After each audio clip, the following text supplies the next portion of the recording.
महात्मा गांधी जो थे वो आंदोलन करना चाहते थे।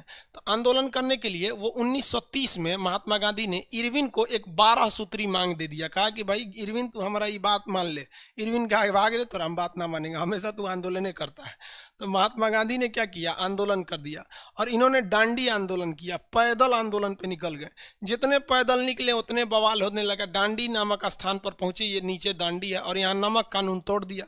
महात्मा गांधी ने ऐसा मुद्दा अपनाया जो हर लोगों को जरूरत था, नमक। नमक पर महंगाई बहुत ज़्यादा था, टैक्स ज़्यादा था, तो नमक कानून तोड़ दिया यहाँ पर आके। उसके बाद सभी ने अवज्ञा आंदोलन चला दिया। इतना ना भयानक ये आंदोलन हो गया कि 1931 आते आते इसकी खबर चली गई कहाँ पर, लंदन में। और लंदन में जो वहाँ ब्रिटेन के प्रधानमंत्री थे रैमजे मैकडोनल्ड, इन्होंने एक मीटिंग बुलाई थी जिसका नाम था गोलमेज सम्मेलन। उस मीटिंग में कोई गया ही नहीं था भारत में, भारत से कांग्रेस का प्रतिनिधि नहीं गया था। और उस समय भारत की सबसे बड़ी पार्टी कांग्रेस थी और उसका कोई भी प्रतिनिधि भारत नहीं आया था। तो रैमजे मैकडोनल्ड ने ना इंडिया में फ़ोन करके इरविन को गरियाया, रे चट्टा कहीं का, तुमको बोले थे कि भारत से नेता को भेजने के लिए, काहे नहीं भेजा। तो इरविन कह रहा कि महाराज यहाँ गांधिया आंदोलन करके बैठल है, हम क्या करें। तो वो कहा गांधी को समझाओ जल्दी जल्दी।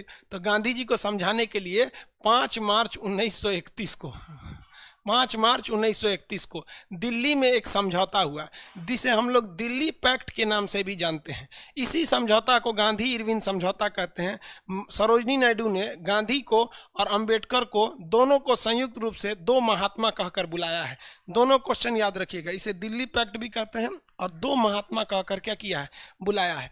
इसी बीच में महात्मा गांधी से इरविन ने कहा कि देख भैया, हम तोरा से हाथ जोड़ते हैं गांधी, ये आंदोलन खत्म कर और सीधे सीधे तू लंदन चल जाओ। राजा का बात मानना चाहे मत मानना, एक बार प्लीज यहाँ से चले जाओ। अगर चले जाओगे तो हमारी नौकरी बच जाएगी। यही महात्मा गांधी के जीवन की सबसे बड़ी भूल है। यहीं पे महात्मा गांधी इरविन से नहीं कर पाए, क्योंकि यही वो व्यक्ति है जब भगत सिंह को फांसी दिया जा रहा था। तो महात्मा गांधी ने शर्त ये रखा कि जितने भी अपराधी जेल में हैं, अगर आप उन्हें छोड़िएगा तभी हम भाग लेने जाएंगे। यहाँ इरविन को चाल चल दिया। उसने कहा कि जितने भी राजनीतिक कैदी हैं हम सबको रिहा कर देंगे। तो राजनीतिक कैदी उसे कहा जाता है जो आंदोलन में गया है, जबकि भगत सिंह को तो बम फेंकने के आरोप में गिरफ्तार किया था, उन पर आपराधिक मुकदमा था। तो ये कहे कि आप जितने भी कैदियों को छोड़ना है छोड़े, तो ये इरविन तो चाल चल दिया। उसने कह दिया ठीक है, मैं सारे राजनीतिक कैदियों को छोड़ देंगे।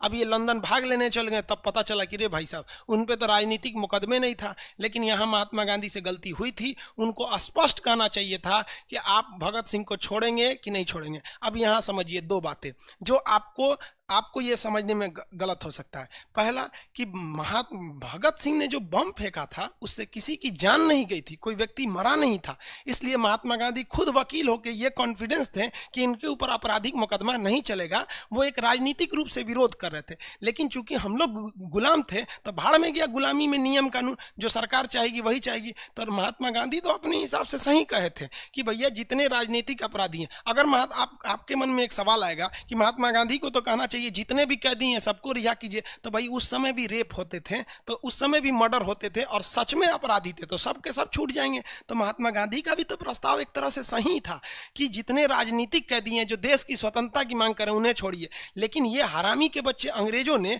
कानून में फेरबदल, मतलब उनका अपना कानून था। उन्होंने कहा कि नहीं, भगत सिंह राजनीतिक कैदी नहीं है, इनको भेज दिए सब कहाँ पर, लंदन में ही चल गए भाग लेने के लिए। लंदन में वहां जाके दूसरे बवाल हो गया। पहली गलती ये हो गई कि महात्मा गांधी समझ नहीं पाए कि अंग्रेज ऐसा मतलब गलती करेगा सर। दूसरा कि महात्मा गांधी लाख चिल्ला लेते सब ना, या कुछ भी कर लेते, अगर अंग्रेज चाह देते सब कि हमको किसी को फांसी देना है तो दे देते सब। आपके बहस से कोई मतलब नहीं रखता है, क्योंकि जज तो वही थे, अल्टीमेट फैसला उनको देना था, आप कुछ नहीं कर सकते थे। आप अगर इसका एग्जाम्पल देना चाहेंगे तो खुद 1942 में महात्मा गांधी की हत्या का प्लान अंग्रेजों ने कर दिया था। महात्मा गांधी जब आमरण अनशन पर बैठे थे 1942 में भारत छोड़ो आंदोलन में, तो अंग्रेजों ने स्पष्ट कर दिया था इस बार हम आपको नहीं देंगे खाना पीना। और महात्मा गांधी को 14 दिन तक खाना पीना नहीं पूछा था, बेचारा अपने से खाना खाए थे, जान रहे थे कि हमरे टपका देगा भगत सिंह के साथ।